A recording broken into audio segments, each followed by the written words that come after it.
Donk Nation, Jackson, Janet's greetings and welcome to your daily dose of donkey with Ginger. It's your boy, the Viking Donkey, bringing you the first of the 2024 season Steelers talk because we're done being nonsensical. You don't have to just listen to me. We got Laskers, we got Gingy, we have a football game to talk about. Gents, how's it going?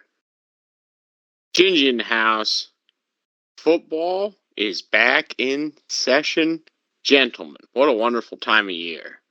I frickin' love it. What do you think, Laskers? Lasker's in the house, and oh boy, I'm hoping we look better than we did in preseason, but it's still early. Hopefully, we can turn some stuff around. Hopefully, we can beat the Bills. I'm from the Bills area, so hopefully, we can figure out how to beat the Bills. Russell Wilson coming back for week 2. Optimism has to be through the sky. But I think it's fair, Gingy. We should talk about that preseason week 1. I want to say debacle because I'm not sure there's a single part of the Steelers that impressed me. Well, I don't know. The Steelers, it's preseason, donkey. It's preseason, right? Mm-hmm. Listen, last year we started off high hopes. Kenny Pickett, perfect drives. Holy smokes, look at this offense. This year it looks like they were the first time out there in a competitive football game. Obviously, it was sloppy. We didn't have any consistency. I don't know. What do you think, Donkey? Well, let's just break it down group by group, part by part, right? Kyle Allen is who he is. He's a third-string quarterback at best for a reason. He showed exactly why he's a third-string quarterback. Against backups, he can make some plays. He misses some plays. Justin Fields, to me, and this is where my problems start to come. Justin Fields, to me, showed you exactly what he showed you in Chicago, which is he's not a guy who's going to be on a winning football team because, as you talked about, inconsistency from quarterbacks, you normally talk about drive to drive or play to player. Or not play to play, drive to drive, half to half, game to game. They're inconsistent. Justin Fields is inconsistent play to play. There's one play you're like, this dude's going to be a superstar. And the next you're like, I understand why Chicago moved on. And knowing that Justin Fields, at least in the first game, didn't take that step to wow you, knowing who Russell Wilson is, even if he comes out in the preseason balling, I mean, he's a game manager at this point of his career. The quarterback, to me, is the scary part for this team. And as we talk more about the offense, you'll understand why the quarterback being a scary part for me has me really jumping in the, oh boy, I'm worried train after one game. Yeah, I hear you, Donkey. We didn't find what we were looking for yet. I still think that as a team, we're too far unsettled, if you know what I mean. Unsettled in a lot of different areas. We've got trade talks happening, big deal trade talks happening, 3 weeks before real football? That tells you there's major holes in this roster, though, doesn't it, Laskers? If you're talking trades at this point, doesn't that tell you there's a hole in your roster? It tells you there's a huge hole in your roster. There's definitely issues if you're talking trades right before we start playing football. Exactly. And Gingy, are they wrong? No, I don't think so. And everything that we're talking about with those trades, we're talking about robbing Peter to pay Paul, right? Trading areas of need for areas of need. And that's not going to be the solution here. I hear you on that. I want to get to my second biggest disappointment of the preseason game. And Cameron Johnston came in as a dude who's just boomed the ball his whole damn career. And I get it's only one game, but he was 4 yards a punt worse than Tommy Townsend and 4 yards a punt below his career average and his last season average of 47. Does Danny Smith just break every goddamn punter he touches? That's a concern for me because you can say what you want, but the punter is still the punter. It's still the same game all the time in punting. There's no difference. Dude didn't even break a 50-yarder. Are we in for Danny Smith ruining another punter, Gingy? Let's hope not. We really need some consistency in that area because let's face it, I'm not sure that we're scoring every drive. at this point, right? So if we scored 30% of the drives, I'm really happy. Let's play off our traditional strength, right? Which would be the defense, field position, long games, whatever. That gets you 9 and 8. I hear you, long game, but that's what they're doing, and that's what they need. Yeah. Now let's get to the running back talk here. I mean, outside of the guy who I've talked about a lot, Dejon Edwards, the undrafted rookie out of Georgia, there wasn't a running back who seemed physical, who seemed elusive, who seemed to be able to make a move. Laskers, is this running game going to actually take a step backwards this year? Is that a possibility? Like, we didn't talk about it. We've all talked about it getting better. Is there a possibility after we've seen it now in action that it in fact doesn't get better? Oh, I definitely think there is a possibility it doesn't get better, especially because the line seems to be downgraded. And I don't really know how that could happen, but it seems like the offensive line is downgraded from last year. And you can't have a running game without a good offensive line. Thank you for bringing us to the next point that's going to go right back to Gingy. Gingy, this offensive line was sold with first rounders and Broderick Jones and Troy Fontanu going to be the tackles out there. You're going to see an upgrade from Daniels and from Simualu in a new system. You're going to see either Herbig or Frazier show that they were better than Mason Cole. I watched that game, and I understand there's going to be missed concepts here or there. There's going to be missed assignments here or there. But on a one-on-one level, Gingy, did you see a single offensive lineman win a one-on-one in preseason week 1? Not one in particular. No, Donkey. Can't really call it out. Not a lot of push dominance at the line of scrimmage. But, yeah, again, we're talking new system. Pretty complicated run offense from my understanding. And I'm hopefully not going to lean too much into week 1. Like I said, last year, got our hopes up. Looked great. Didn't come out that way. A lot could change between now and then. I hear you, but what seems to be Broderick Jones slipping backwards has to be an area of concern, and it has to bring up a question that every player, the longer they seem to be under Meyer's tutelage, seems to get worse. And we talked about this before. We changed offensive coordinators, but we kept the same coaching staff. Is that going to turn out to be the snake bite that kills this season? Is keeping the assistant coaches and only changing the floor general? Donkey, them first-round picks got to work themselves out. All right, I'll be frank with you. I don't have the time or energy to be concerned with these. They're first-rounders. Let's get it together, Broderick. Let's get it together, Troy. I'm more worried about that battle at center. We need an anchor in the middle. And we got some ruins players. And we got some guys, right? When we need them to stay healthy, and we need to find somebody who's going to be a consistent, legitimate starter at that anchor position at center. Because we're seeing center quarterback exchanges that are very, very sloppy. Donkey. Mm-hmm. But I hear you, Gingy, but I'm going to argue that coaching ruins players, and see DeMar Dotson for a reason why I believe this, and see DeMar Dotson for why I think Meyer needed to be fired, and see these first rounders seeming to take a step backwards in year 2. I'm looking at Broderick Jones as the reason. Hopefully this next game goes better, but there's a lot of areas of concern right now, and there are some good spots I'm going to get to, but man, I can't get over the offensive line looking lackluster. Just no real plays being made through this team. I mean, yeah, Calvin Austin had a decent day. Scotty Miller had a decent day.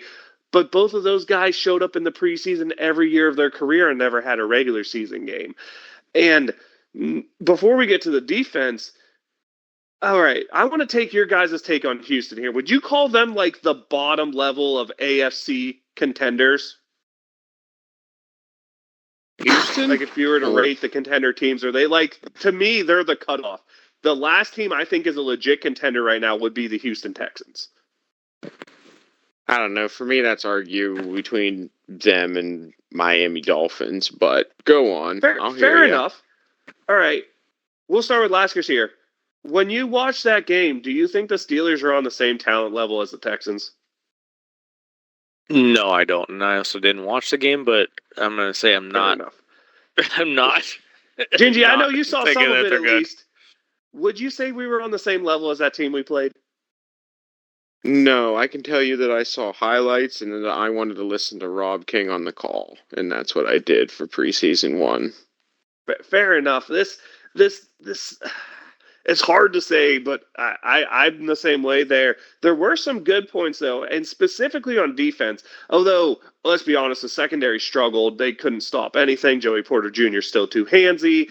Uh, Jackson is exactly what he is. He's a guy who will give you 8 good games and 8 bad games.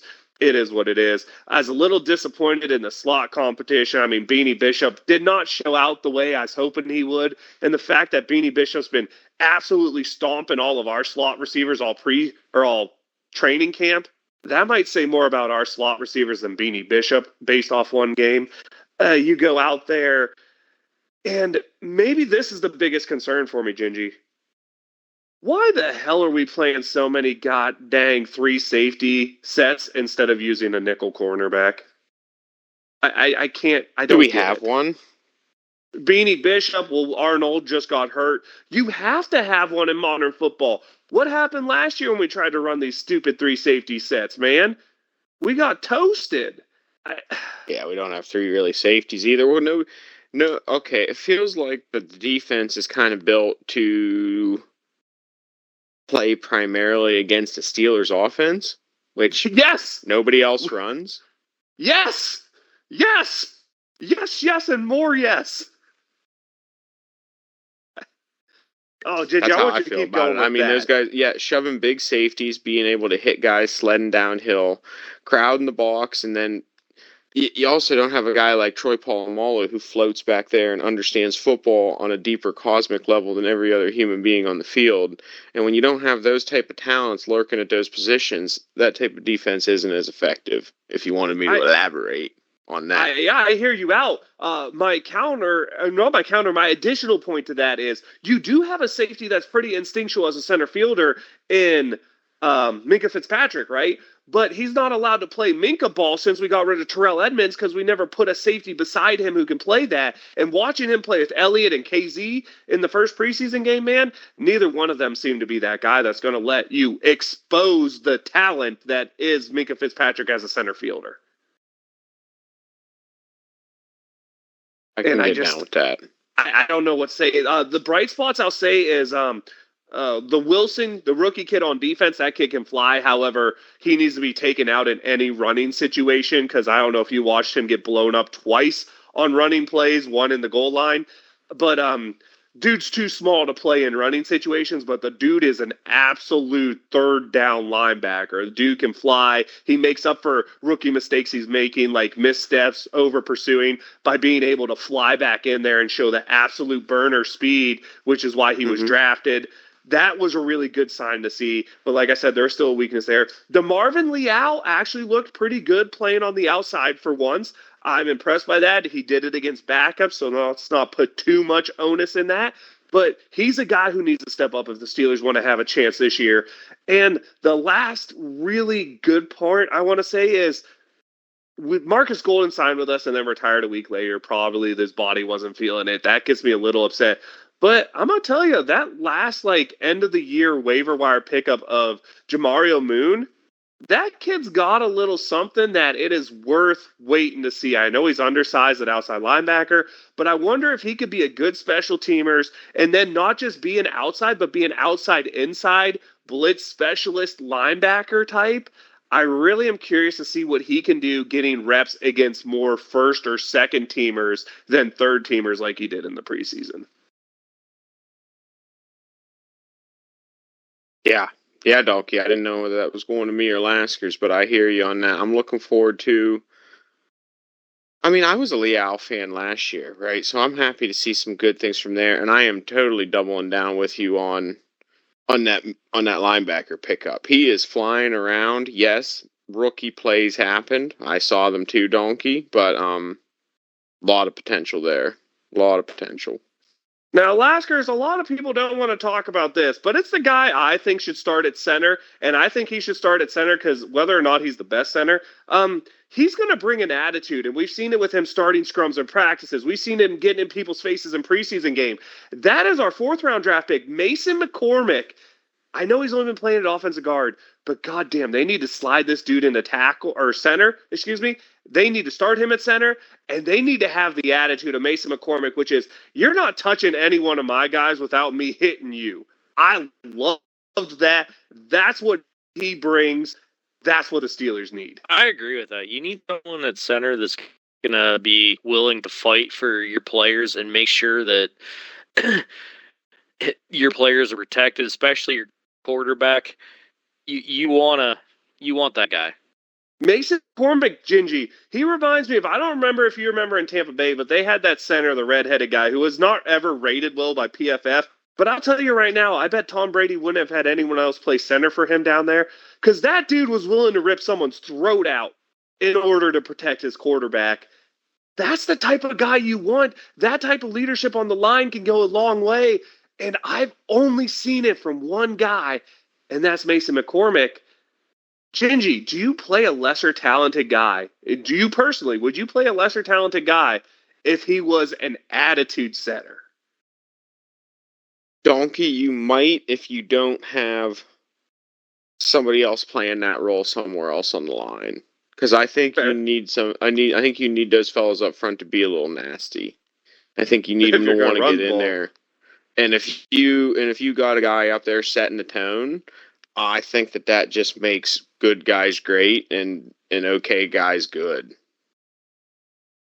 Yeah, that's absolutely fair. Let's wrap up this preseason game with Laskers. I won't ask you because you didn't watch or listen. Gingy, you at least listened, saw some highlights. Give me your most impressive performance of this one and your most disappointing performance of this one.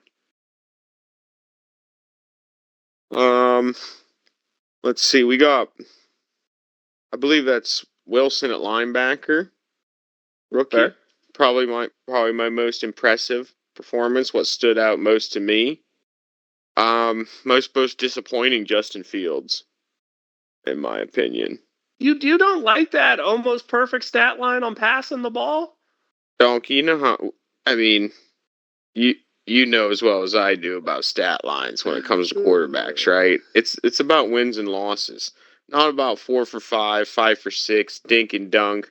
Oh, we're gonna throw 20 balls for 180 yards. That is more of the same, Donkey. That's more of the same. Yeah, it makes you wonder if anything's going to change there. I hear you on that. Mine are a little different. My most impressive was really Jamario Moon because when we got him from Baltimore, I didn't think you were going to see much, and he showed a little flash to me, which I thought was really cool and I really appreciated. And my most disappointing, it has to be Broderick Jones, man. How did this dude come in? That game he started at left tackle was Baltimore, right, where he had to spot start for Dan Moore? Or spot come in for Dan Moore. Mm-hmm. How does that dude who looked like, oh my God, this is going to be the perennial Pro Bowl left tackle, come out and in a preseason game, just like he did at the end of last year, though, so don't think regular season plays in here. How does he look worse than he did when he struggled at the end of last year? Like, dude, he looks like a turnstile. I don't understand how he's gotten progressively worse. I just don't. Time to shake off the rust. Yes, Donkey, it is alarming. But I don't think it's time to throw up no white flags yet for me. Let's keep notice on it. We're going to be talking about, we should follow up on some of these issues next week after we watch what happens in Buffalo. We will certainly talk about the offensive line play. We're in Pittsburgh, but yeah. In Pittsburgh, let's get into that. Me, yeah. Laskers, playing Buffalo this week, what are you looking for from the Steelers in this preseason game? We know Russell Wilson will play now. We know we've had a joint practice. We know poor Chase Claypool got hurt his toe, and he got cut from the team. So he's not going to be Buffalo's number one receiver. But what do you expect against the Steelers against a Buffalo team who, quite honestly, I'm not sure I could tell you any of their receivers as we stand here today, Laskers. I can't even tell you any of their receivers. But I think what we're looking for is an offensive line push so we can run the ball. And figuring out how to stop Josh Allen. Those are the two biggest things that I think we need to do. and it's going to help us all season if we can figure that out. For sure, for sure. Gingy, how about you? What are you looking for going into this game? Well, I'd like to see some consistency up front. I don't need them to knock my socks off. I need them to stop shooting themselves in the foot. Okay?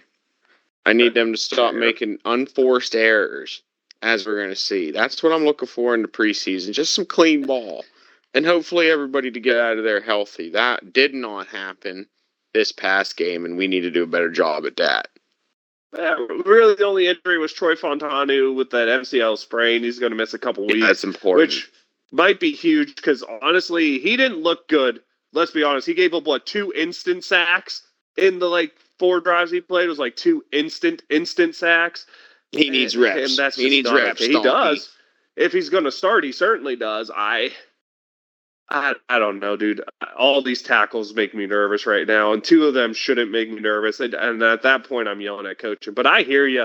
That's, to me, the most important thing is we have to see the Steelers want to be a running team, correct? That's what they say. And if they do, this offensive line has to be able to win one-on-ones. That's what I want to see. We know that Buffalo, both first string and second string, is pretty deep on the defensive line. That's the way they've always built their team. Sorry, I had to cough, so I muted myself. So they're deep on the defensive line. This is the day I want to see offensive linemen win one-on-one matchups. They went in practice against these guys, so they already are, a little bit familiar with those moves. This shouldn't be something, oh my gosh, it's our first action in forever. You got the rust off in the first preseason game. You've already practiced against these guys.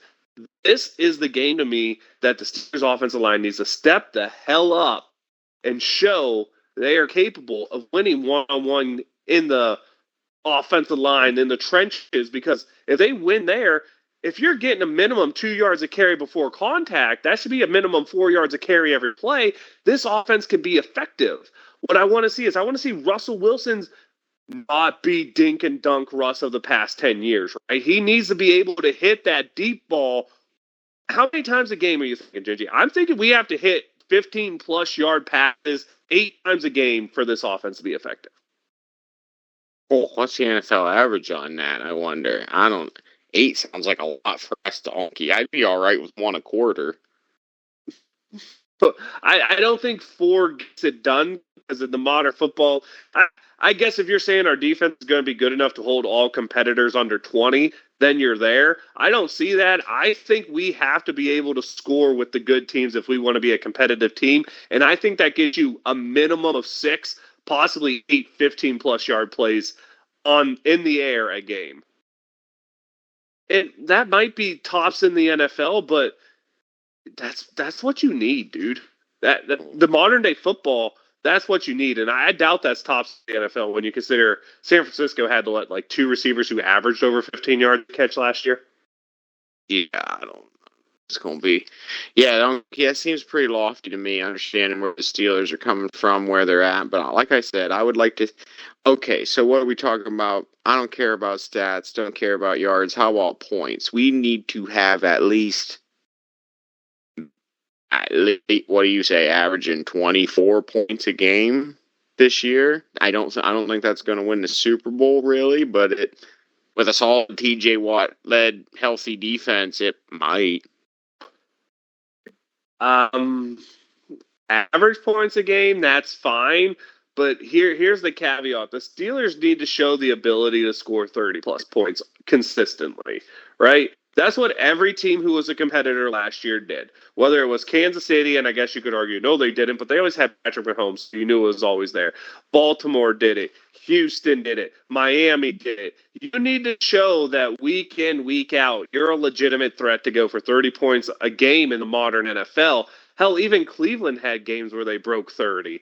The Pittsburgh Steelers seem to be hard capped at 26 points a game.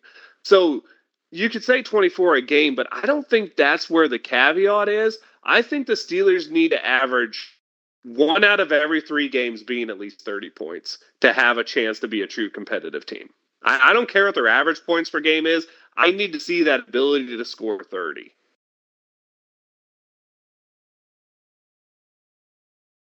I don't disagree, Donkey. You need to be able to keep up with some of them road runners here and there. You certainly do. And Laskers, we're here talking a lot on the offense and what we need to see. But let's be honest, that first team defense didn't do nothing to stop that first team Houston offense. Are we maybe just, is this one of those situations where we're being blind to a problem because we've been so focused on the other problem for so long that we just ignore the big it's like your house is flooding on the right side, or your boat's flooding like a huge gap in the right side, so you don't pay attention to the pinhole on the left, right? Is that what's happening here with the offense to defense? And should we, in fact, focus more on the defense, specifically that secondary going into this week's game at Buffalo? Oh, I think we definitely need to focus on the secondary. No matter what, we need to be able to stop the run, and we need to be able to stop long passes, which we haven't been able to do for a long time. And if we can't do those two things, we got to be able to score 40 points a game. That's a fair look. And I don't think we can do it. Gingy, I think these are good points here we're bringing up about the defense, and you seem pretty confident in it. Sell me why we're confident in the Steelers' defense going forward.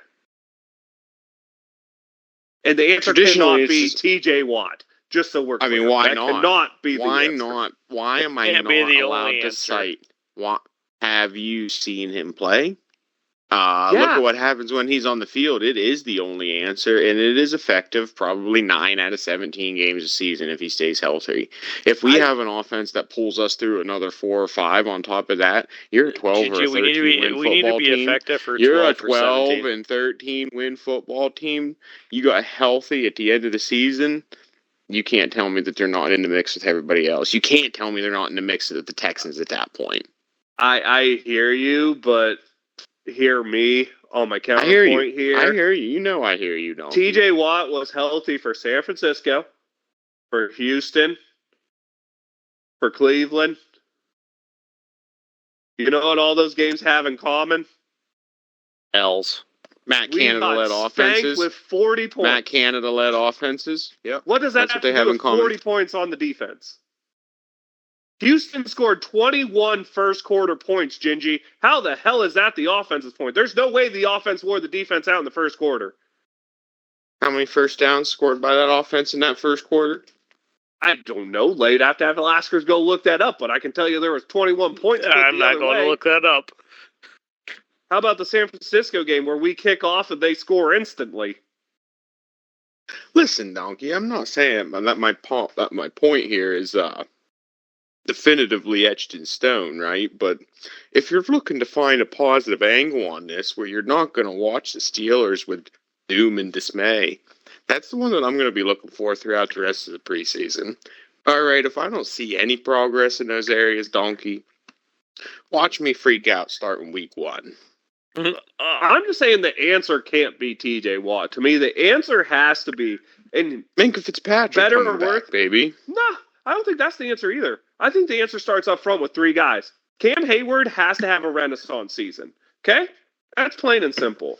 Keanu Benton needs to take that step from being a flash player to being a consistent player. And if he becomes a Jay Wobble in the middle, Hargrave 2.0, that's a huge step for this team, right? And then point 3 has to be either Larry Ogunjobi needs to find the damn fountain of youth and become the player he was in Cincinnati 4 years ago, or DeMarvin Leal needs to step the hell up, or that rookie that I think has no chance out of Michigan needs to step up, or Dean Lowry needs to step up. My point is someone needs to take over that side defensive end by T.J. Watt, right? Someone needs to take that over. You need to see Keanu Benton take that next step. And if Cam Hayward can have a renaissance season, Gingy, I think that's where the money's to be made on this defense. Here, here, Donkey. Here, here. Because even if T.J. Watt does T.J. Watt things, this is the problem. If it's just T.J. Watt doing T.J. Watt things, they're still going to run the ball down our throat. If that defensive line can step up, we can stop the run. We can make it so Minkah Fitzpatrick gets to play center field. We can make it so Joey Porter Jr. only has to cover for 2 seconds so he doesn't have to grab. We can let Donta Jackson's over-aggression not get exposed because those front 3 are wreaking havoc. I think that's where it's at because we've seen teams take TJ Watt out of games where they make TJ Watt line up like he's a cornerback and able to get a one-on-one, and there's just not enough time, right? Because even then it's 2.5 seconds, the play's over. So we've seen teams exclusively stop TJ Watt. What I want to see, and it's in this preseason game, is Gingy. I want to see that defensive line tear it up like the defensive line we had when it was. What was the last great one we probably had? Hayward, the season that Tuitt had like 12 sacks. I think it was 11 and a half. When you had Hayward and Tuitt out there just being monsters, man, that's what we need, I think. I think you need to see double-digit sacks out of both defensive ends. I'm not gonna disagree with that. And I'm gonna be honest here. There are two spots that, and I'll let you guys close what you're looking for afterwards. This game against Buffalo, it's preseason. It doesn't matter. I get that. It is what it is. But we're having a serious Steelers talk here. There's two things I'm looking for. That offensive line needs to win one-on-ones, and that defensive line needs to get push. Because Buffalo's offensive line is a little worse than it's been in the past. They've lost some key players, but it's still talented enough that you could judge this group in that first quarter by what you see. I need to see penetration, backwards push. What's a good number here, Gingy? 85% of the time? I think that's the number you need to see, but that's what I'm looking for, Gingy. That's domination. Yeah, exactly. Dominant. Yeah. I think 85% is that threshold they need to hit. Yeah, I'm with you on that, Donkey. We're looking for it all here, moving through the next couple games. Like I'm not going to put all the effort on the preseason. We'll really get into it with you when. Oh yeah, the regular season, matter. No doubt. But I'm not going to lie. If we look like we did today in the preseason, we have to go 8-2 before we hit that hell stretch at the end of the year. Yeah. And I just need to see these things going forward. I still think this is a 9-8 football team. Nothing in that preseason game changed my opinion on that. It's just maybe I'm wrong here, Gingy. With the way we've built this team and the way we have money invested in old players, this doesn't feel like a team that could say 9-8's good enough, does it? No, it won't be in the AFC. No, I mean, it won't be in the way North. This team is built, 9-8's not an acceptable standard, is it? Well, it never has been. It's always about wins and losses, Donkey. And this division is far more competitive the last 3 years than it had been previous 20. Mm-hmm. So it's really, there's not much gap. There's no gap really anymore. In fact, we're a little behind. So while I know I've come off harsh in this criticism today, Gingy, but this is the way I'm looking at it. I'm not looking at evaluating this team as whether or not they're going to be a team that's progressing and, a mediocre team. I'm looking at this team as a team that needs to be competitive, right? And not playoff competitive, championship level competitive.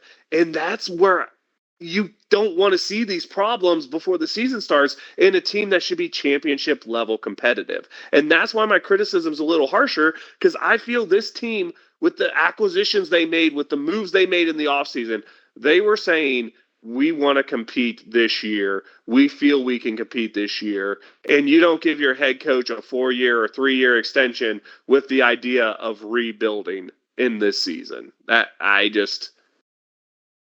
why I'm being harsh on them. That's why these are the things I want to see. And Gingy, what things do you want to see from this team in Buffalo or in Pittsburgh against Buffalo before Laskers yells at me?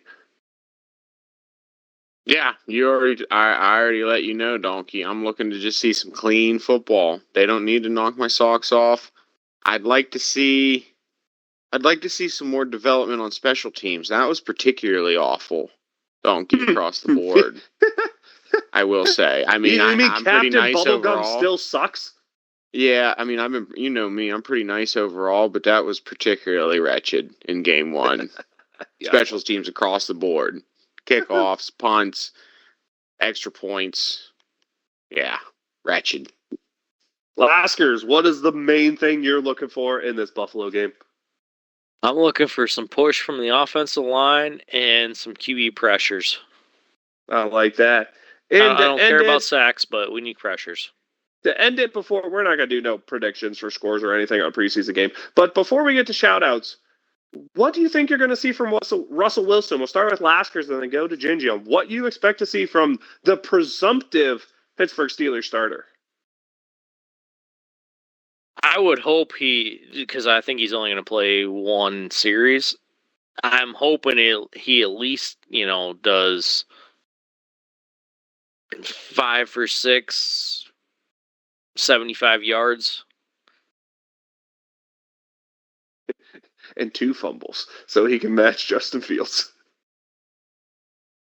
Does that mean he scores a touchdown, Laskers? Yes. Either a rushing like touchdown or a passing touchdown. I don't really care. One of the two. I like that. Gingy, what are you looking for from Russ? Smart football, mistake-free football, clean football. Give me those 3 things and I'll be happy. Why did you just name everything a game manager is? Gingy, listen, I don't think are you expecting any more than that? No, really? But you're gonna kill me expecting it. Yeah, but it's Donkey, fair. it could No, be I much don't think worse. you're wrong. It could be much worse. What makes it sad, Gingy, is you said it, and when you said it, I was like, that is the Gingy thing to say, but you're not wrong. Like, that's exactly what you should expect, and you're not wrong. And is it wrong to want what you expect? Because in this case, it might be the best case scenario. No. Best case scenario. That's why I wanted that right there. That's what bothered me when you said it, is the first thing that went through my head was, dude, that probably is best case scenario. Like, that's the first thing that went through my head, and that really bothered me. Because is that what we are now? Like, if we objectively look at ourselves, like a lot of media outlets are and stuff, is that who we are now, Gingy? I could definitely understand why that would bother you, and it may or may not be. Jesus. All right, we're gonna go to shoutouts. Gingy, I know preseason you don't like that stuff. Laskers, do you happen to have one? I do. It's actually for a Rays player. It has nothing to do with football. It's Pete Fairbanks and his wife. They're going through a really tough time. They lost a child this year, and they started a foundation they started something for a foundation, and it's called the Turner Syndrome Foundation.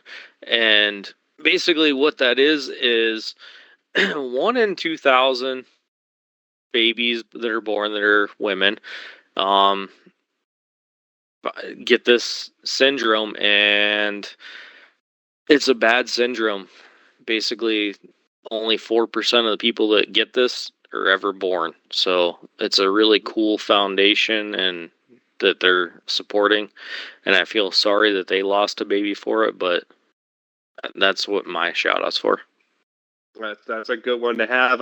Cool. Last week I went to a retired Steelers player in Marcus Golden. This week I'm going to do it again.